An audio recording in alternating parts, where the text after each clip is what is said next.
창조의 하나님, 맨 처음 온 땅이 어둡고 캄캄할 때, 땅이 혼돈하고 공허하며 흥합이 깊음 위에 있을 때 빛이 있으라 말씀하시고 보시기에 심히 좋은 세상을 만드신 주님, 오늘 이 새벽 어두움을 헤치며 주님 앞으로 나온 주님의 백성들이 이 자리에 있습니다. 나라가 어수선한 가운데, 경제 상황이 불안한 가운데, 사업의 미래가 어두운 가운데, 가정의 형편이 힘든 가운데 주님을 찾은 우리를 긍휼히 여겨 주시옵소서. 한치 앞을 내다볼 수 없는 혼란스러운 상황이 계속 이어지고 있습니다. 땅이 혼돈하고 흑암이 깊음 위에 있는 것 같은 이때에 능력의 주님께서 빛으로 임하여 주시옵소서. 그리하여 어둠이 물러가고 무질서가 사라지며 혼돈이 정돈되며 주님의 뜻이 온전히 서며 정의와 공의가 강물처럼 흐르게 하여 주시옵소서. 주님께서 이 땅을 생명으로 풍성한 세상으로 새롭게 창조하여 주시옵소서.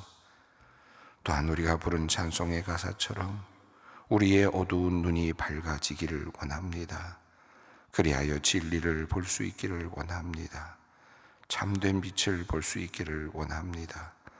진리의 열쇠를 가지고 참빛을 찾게 하여 주시옵소서.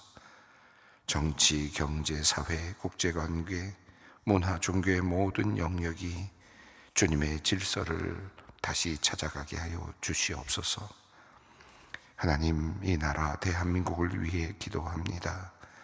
오늘도 이념의 갈등과 정치적인 문제로 혼란스러운 시간을 보내고 있는 이 땅을 긍휼히 여겨 주시옵소서. 이 나라가 어렵게 이룩한 경제 발전과 자유민주주의의 아름다운 유산을 잃지 않도록 주님께서 이 민족에게 지혜를 주시옵소서. 사법과 입법, 행정의 모든 질서가 바르게 세워지게 하여 주시옵소서. 특별히 요즘 우리나라의 소상공인들이 힘겨운 시간을 보내고 있습니다. 불안한 전국 속에서 경제 상황이 좋지 않아 부도가 나거나 가게의 문을 닫는 이들이 늘어나고 있다고 합니다. 어려운 시간을 보내고 있는 우리 기업인들, 소상공인들을 주님께서 살펴주시고 타개해 나갈 지혜를 더하여 주시며 도울 이들을 보내어 주시옵소서. 무엇보다도 정치 지도자들에게 나라 사랑의 마음을 주시기를 기도합니다. 자신의 안위와 이익보다 나라와 국민의 유익과 안위를 먼저 구하는 충성된 지도자들이 되게 하여 주시옵소서. 북한과 맞닿은 휴전선과 해안을 경계하며 이 나라 대한민국의 국토와 영공 영해를 지켜내고 있는 자랑스러운 대한민국 육해공 해병대의 국군 장병들과 지휘관들을 위해 기도합니다. 국민의 안전과 국가의 안위를 위해 불철주야 경계를 늦추지 않고 끊임없는 훈련으로 국방의 의무를 다하고 있는 이들을 주님께서 살펴주시옵소서. 이들의 노력과 희생으로 우리 국민이 편안히 살 수 있사오니 이들이 애국의 마음과 드높은 사기로 무장되게 하여 주시옵소서. 오늘도 안전사고 없게 하시고 군 정신이 흐트러지지 않게 하여 주시옵소서. 자랑스러운 대한민국의 국군이 되어 이 나라 대한민국을 든든히 지켜내게 하여 주시옵소서. 이 땅의 한국교회를 위해 기도합니다. 어렵고 힘든 나라의 상황 가운데서 모든 국민이 나아가야 할 방향을 제시할 수 있는 참으로 지혜로운 한국교회가 되게 하여 주시옵소서. 시류에 떠밀려 다니는 교회가 아니라 헛된 이념이나 생각, 주의나 사상, 정치 집단의 이익에 파묻혀 그 기능을 바라지 못하는 무능한 교회가 되지 않게 하여 주시옵소서. 세상이 알지 못하는 하늘의 지혜, 세상이 감히 찾을 수 없는 문제 해결의 지혜를 우리 한국교회가 세상에 드러낼 수 있도록 능력을 더하여 주시옵소서. 사랑과 희생, 용서와 나눔의 참된 지혜를 통하여 이 민족의 살 길을 열어가는 희망의 한국교회가 되게 하여 주시옵소서. 하나님, 우리 소망교회가 장로 선거의 과정 중에 있습니다. 올해는 새로운 방식을 도입하여 좋은 일꾼들을 뽑고자 노력하고 있습니다. 하지만 새롭게 하는 일이라 해결해야 할 문제들도 많이 있습니다. 모든 과정이 바르고 순전하게 이루어지게 하시고 아름다운 결과를 얻게 하여 주시옵소서. 이 일을 위해 수고하는 선거관리위원회 부장님과 모든 위원들에게 지혜를 주시옵소서. 또한 선거의 과정에서 모든 후보자들이 시험에 들지 않도록 지켜 주시옵소서. 모든 이들이 항상 겸손한 마음으로 주님의 뜻을 묻게 하시고 주님의 일꾼으로 쓰임받는 일에 대한 자부심과 기쁨, 감사의 마음을 허락하여 주시옵소서. 오늘도 육신의 질병으로, 정신의 연약함으로, 그리고 노쇠함으로 힘든 시간을 보내고 있는 성도들을 긍휼히 여겨주시기를 기도합니다. 병상에서 홀로 누워있는 이들을 주님께서 오늘도 살펴주시고 그 호흡을 강하게 하여 주시옵소서. 모든 연약한 부분이 강하여지게 하시고 막힌 것들이 뚫리게 하시고 더럽고 악한 세포들이 사라지고 약해지게 하여 주시옵소서. 오늘도 주님의 능력 의지하며 살아갈 때 주님께서 내려주시는 생명의 기운을 받아 살게 하여 주시옵소서. 뇌졸중으로 투병 중인 권사님을 위해 기도합니다. 목 넘김 기능 상실, 시력장애, 어지럼증과 인지저하로 어려움을 겪는 권사님에게 치유의 기적을 베풀어 주시옵소서. 재활치료를 통해 일상으로 돌아갈 수 있는 힘 주시며 의학이 말하는 한계를 뛰어넘는 주님의 놀라운 역사가 나타나게 하여 주시옵소서. 권사님과 가족들에게 위로와 소망을 주셔서 이 시기를 믿음으로 잘 이겨내게 하여 주시옵소서. 이제 말씀을 받습니다. 오늘 살아갈 생명의 양식으로 받게 하시고 새 힘과 용기를 얻게 하여 주시옵소서. 우리 주 예수 그리스도의 이름으로 기도 올리옵나이다. 아멘. 오늘 우리에게 주시는 말씀입니다. 누가복음 11장 33절로 44절까지 말씀, 누가복음 11장 33절로 44절까지 말씀을 함께 봉독합니다. 누구든지 등불을 켜서 움속에나 말 아래에 두지 아니하고 등경 위에 두나니 이는 들어가는 자로 그 빛을 보게 하려 함이라. 내 몸의 등불은 눈이라. 내 눈이 성하면 내 몸이 밝을 것이요 만일 나쁘면 내 몸도 어두우리라. 그러므로 내 속에 있는 빛이 어둡지 아니한가 보라. 내 몸이 밝아 조금도 어두운 데가 없으면 등불의 빛이 너를 비출 때와 같이 온전히 밝으리라 하시니라. 예수께서 말씀하실 때에 한 바리새인이 자기와 함께 점심 잡수기를 청함으로 들어가 앉으셨더니 잡수시기 전에는 손 씻지 아니함심을 그 바리새인 보고 이상히 여기는지라. 주께서 이르시되 너희 바리새인은 지금 잔과 대접의 겉은 깨끗이 하나 너희 속에는 탐욕과 악독이 가득하도다. 어리석은 자들아, 겉을 만드시니가 속도 만들지 아니하셨느냐. 그러나 그 안에 있는 것으로 구제하라. 그리하면 모든 것이 너희에게 깨끗하리라. 화 있을진저 너희 바리새인이여, 너희가 박하와 운양과 모든 채소의 11조는 들이되 공의와 하나님께 대한 사랑은 버리는도다. 그러나 이것도 행하고 저것도 버리지 말아야 할지니라. 화 있을진저 너희 바리새인이여, 너희가 회당의 높은 자리와 시장에서 문안받는 것을 기뻐하는도다.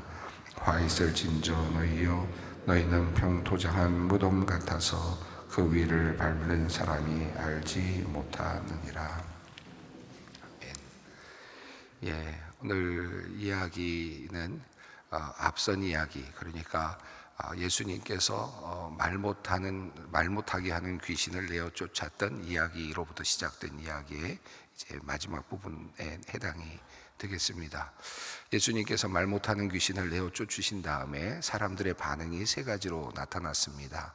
첫 번째는 놀랐다라는 것이었고, 두 번째는 이런 일이 어떻게 해서 일어나는가, 바알세불의 힘을 힘입어서 예수님께서 이런 일을 하신다라고 하는 그런 내용이었고, 세 번째는 하늘의 표적을 구하였다. 다시 말하면 또 다른 표적을 그들이 구하였다라고 그렇게 말씀하고 있습니다. 세 가지 그런 반응이 일어났다는 것이었죠. 그때 예수님께서는 첫 번째로 바알세불을 힘입어서 능력을 발휘한다라고 하는 그런 그들의 비판에 대해서 어떻게 같은 사람들이 함께 서로 투쟁할 수 있겠느냐라고 하는 말씀을 하셨습니다. 어떻게 바알과 또 그 다른 신들이, 귀신들이 함께 분쟁을 서로 하겠느냐, 그러면 그 나라가 서겠느냐라고 논리적으로 말씀을 하시면서 그 하나님의 선하신 손을 통해서 일어나는 역사를 말씀하셨습니다. 그리고 나서 또 표적을 구하는 사람들을 향하여서는 예수님께서 바로 지난번 읽은 말씀입니다마는 요나의 표적밖에는 너희에게 보여줄 것이 없다라고 하는 말씀. 솔로몬의 지혜가 있지만 그러나 나는 그보다 더 크다. 또 요나의 그 요나를 통해서 니느웨가 회개하였지만 나는 요나보다도 더 큰 자다. 그래서 예수님께서는 이제 표적을 보여달라고 하는 그런 사람들에게 또 나는 요나의 표적밖에는 너희에게 보여줄 것이 없다라고 대답을 하셨습니다. 자, 이렇게 예수님께서 지금 귀신 들린 자를 내어 쫓으신 다음에 일어났던 반응들에 대해서 하나씩 대답을 하셨는데요. 자, 이 내용이 이제 이어지면서 요나의 표적밖에는 내가 너희들에게 보여줄 것이 없다라고 하는 그 말씀을 이어가면서 이제 오늘의 33절, 34절, 35, 36절이 이제 이렇게 이어지고 있는 내용입니다.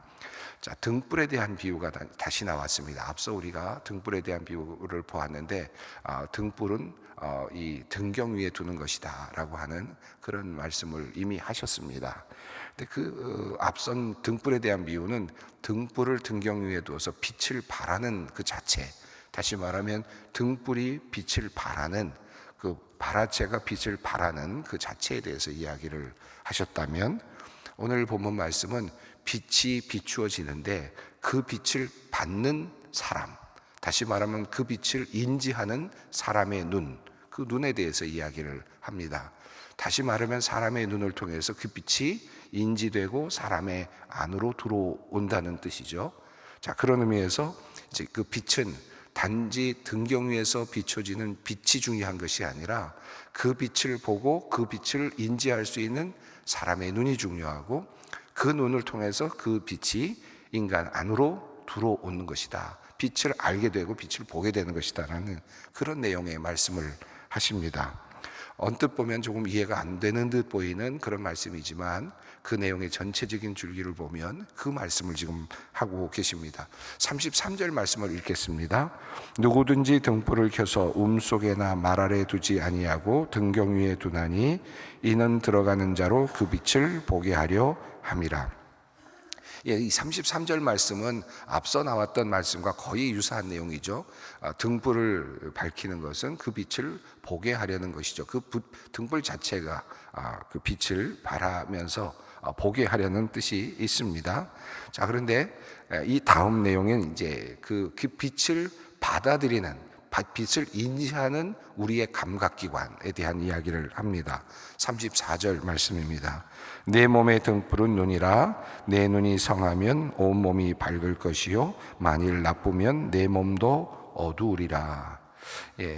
고대 근동에서 이 눈을 통해 빛을 몸을 통해서 발하된다라고 하는 그런 그 주장도 그런 그 사상도 있긴 합니다만은, 이 말씀은 또 그거보다는 도리어 빛을 보면서 그 빛을 받아들이는 감각기관으로서의 눈, 그 눈의 기능이 제대로 되어야 그 빛을 볼 수 있다는 겁니다. 빛 자체도 중요하지만 그 빛을 받아들이는 그 눈, 그 사람의 눈이 더 중요하다는 겁니다.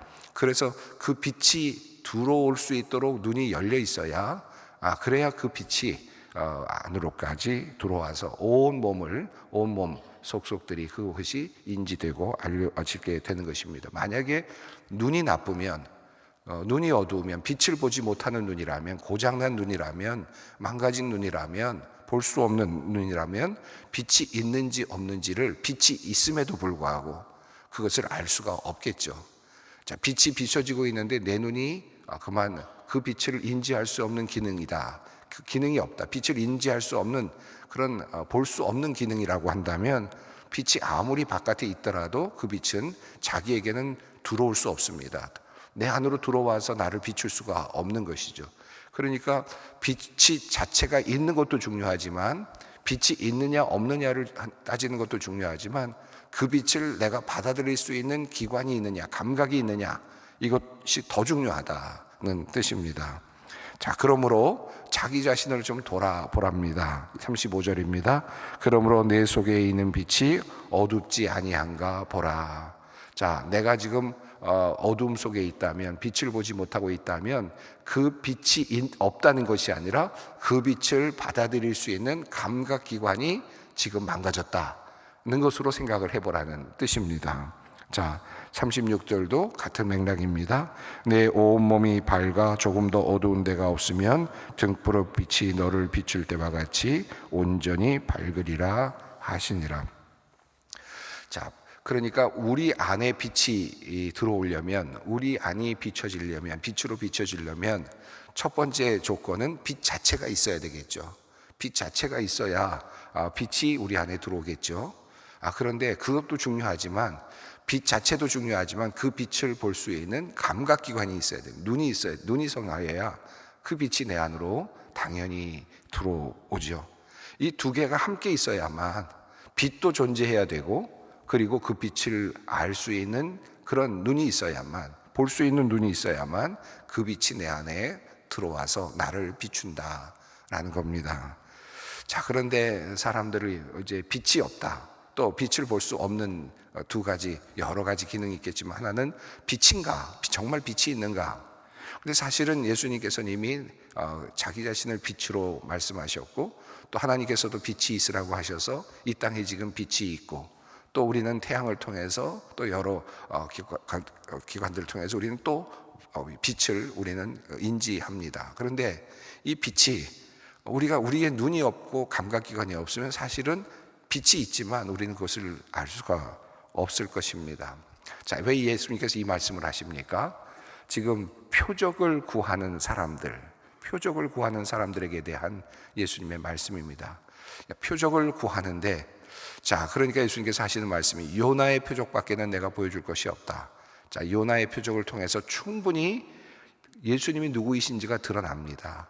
또 예수님이 우리의 구원자이시고 참된 빛이시라는 사실이 분명하게 드러나는데, 문제는 우리가 그것을 볼 수 있는 눈이 있느냐, 그것을 받아들일 수 있는 눈이 열려 있느냐. 자, 여기서 말하는 그러니까 성한 눈은 어떤 의미겠습니까? 믿음의 눈 아니겠습니까? 그것을 볼 수 있는 기관, 믿음이라고 하는 것이, 믿음이라고 하는 시각이 열리지 않으면 이 볼 수 있는 시각, 볼 수 있는 이 기능으로서의 그 눈이 열리지 않으면 아무리 요나가 눈앞에 있다 할지라도, 요나의 표적이 눈앞에 있다 할지라도 그것이 온전하게 내 안에 들어와 계시가 되지 않을 것입니다. 드러나지 않을 것입니다. 예수님이 눈앞에 있어도, 예수님이 내 바로 코앞에 있어도 우리는 그것을 감지하지 못할 겁니다. 내게 그 기관이 없다면 말이죠. 지금 예수님께서 지금 표적을 달라고 하는 지금 그들의 주장에 대해서 예수님께서는 감각기관이 살아있느냐, 그게 더 중요하다라고 하는 사실을 말씀합니다. 지금 그렇지 않습니까? 예수님께서 말 못하게 하는 귀신을 쫓아낸 지금 기적을 보여주셨는데, 말 못하게 하는 귀신을 쫓아내는 그 표적만으로 이미 예수님의 그 예수님 되심은 드러나고 있고 빛 되심은 드러나고 있는데, 그럼에도 불구하고 그들은 그것을 보았음에도 불구하고 표적을 보여달라라고 말을 하고 있으니, 그러니까 그 어떤 의미입니까? 그 앞서 있는 표적도 볼 수 없는 사람이었다는 뜻이죠.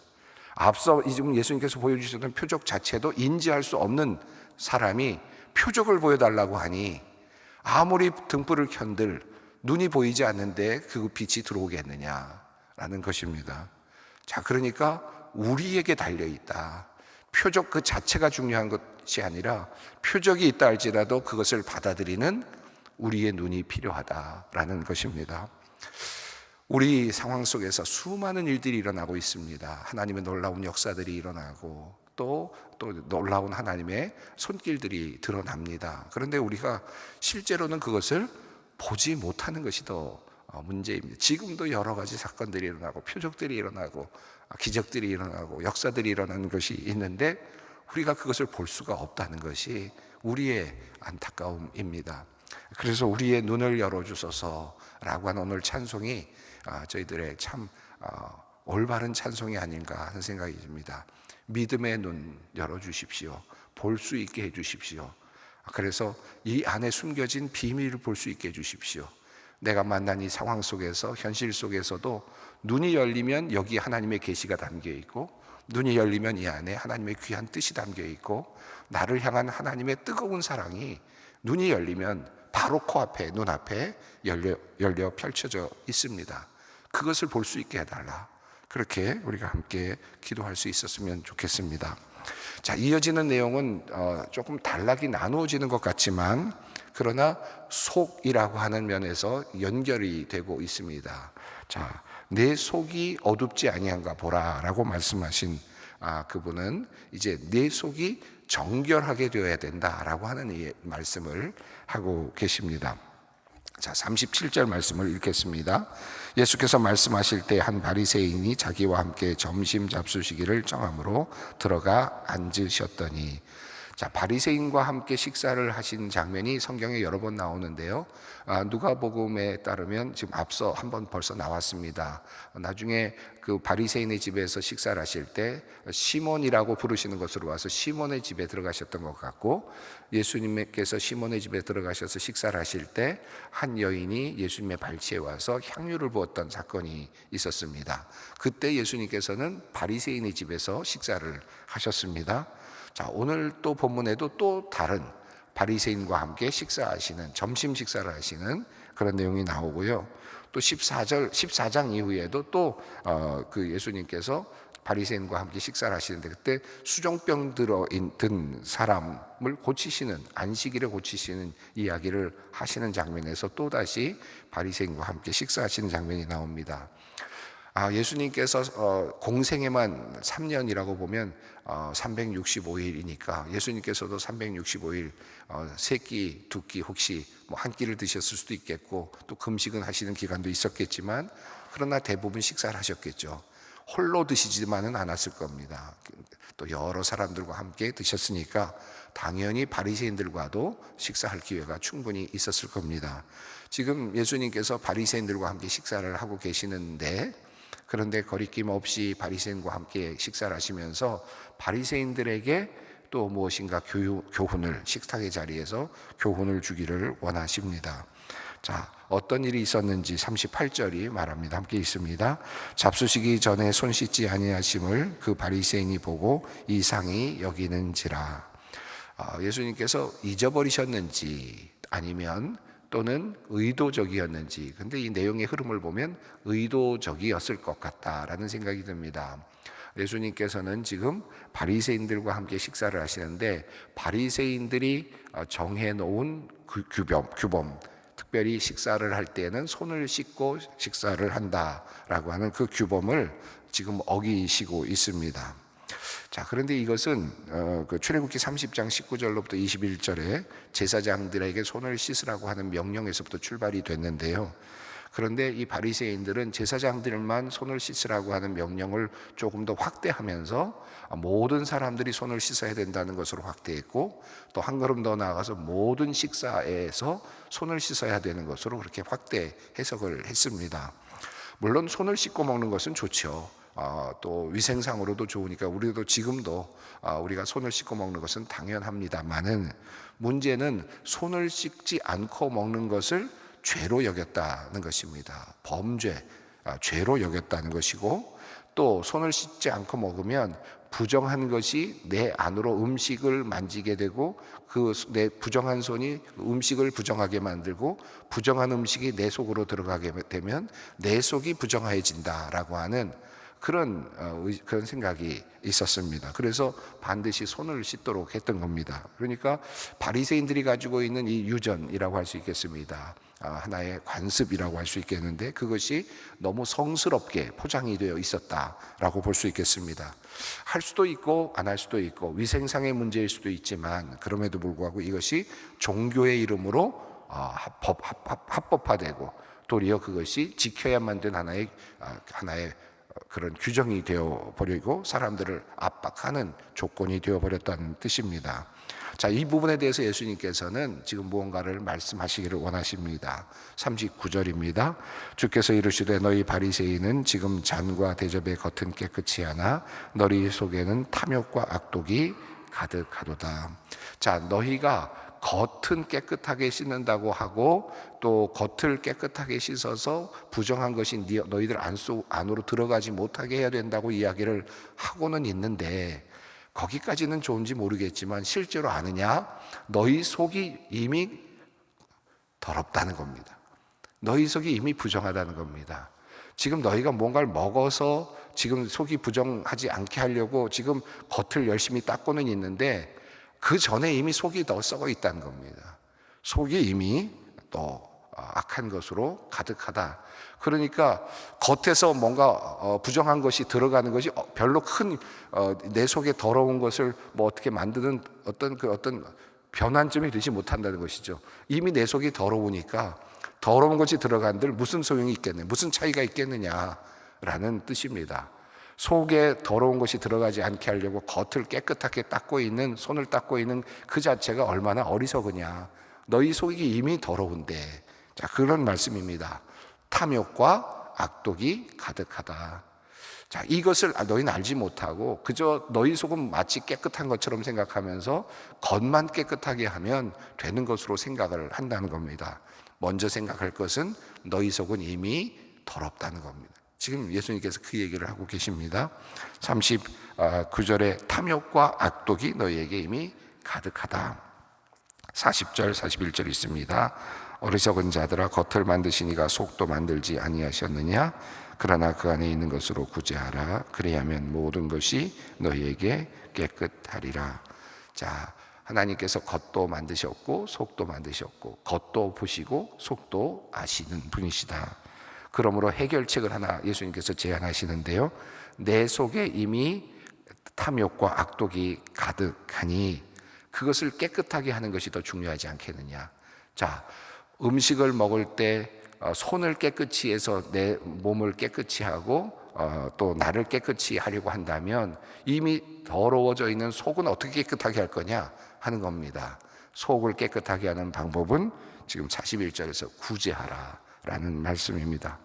구제가 나중에 이 말씀이 또 해석을 하면서 계속해서 이제 또 오해가 되기도 하는 부분이 있습니다만은, 그러나 이 구제라고 하는 것을 예수님께서 이렇게 말씀하신 데에는 탐욕과 악독, 내 안에 들어있는 탐욕과 악독을 제거하는, 탐욕과 악독을 중화하는, 그래서 선하게 만드는 바로 그 중요한 약은 구제라는 뜻입니다. 그러니까 버리는 연습이 필요하다는 것이죠. 내어놓는 연습이 필요하다. 나누는 연습이 필요하다. 내 것을 포기하는 연습이 필요하다. 내 것을 포기하는 과정 속에서 내 속에 있는 탐욕이 제하여지고 내 속에 있는 악독이 사라지게 된다. 나를 버리는 연습, 나를 내어놓는 연습이 필요하다는 겁니다. 그런데 나를 내어놓는 연습이 무엇으로 가능하냐? 단지 구제만은 아닐 겁니다만은, 그러나 지금 예수님께서는 하나의 대안을 얘기하시는데 구제하라, 나눠주라는 겁니다. 내 것을 포기하라는 것이죠.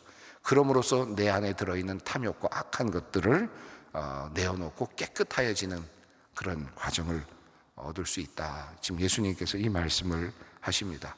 자, 겉을 깨끗하게 하지 못하는 것을 보고 의아하게 여기는 지금 바리새인에게 예수님께서는 도리어 참 또 다른 의아함을 지금 보여주신 거예요. 너희 속은 이미 더러운데 더러운 것을 알지 못하고 겉에만 지금 깨끗하게 한다. 얼마나 우습냐. 그런데 속을 깨끗하게 하는 방법을 내가 가르쳐 주마. 자, 겉을 깨끗하게 하는 방법은 손을 씻는 것이라면 속을 깨끗하게 하는 방법은 탐욕을, 악독을 버리는 방법은 구제하는 것이다. 내어놓는 것이다. 포기하는 것이다. 자, 이 말씀으로 주님께서 우리에게 말씀하십니다. 오늘 이 말씀을 함께 보았습니다. 두 가지 매우 중요한 주제를 우리가 보았는데 말씀을 붙잡고 기도의 자리로 함께 나아갑니다.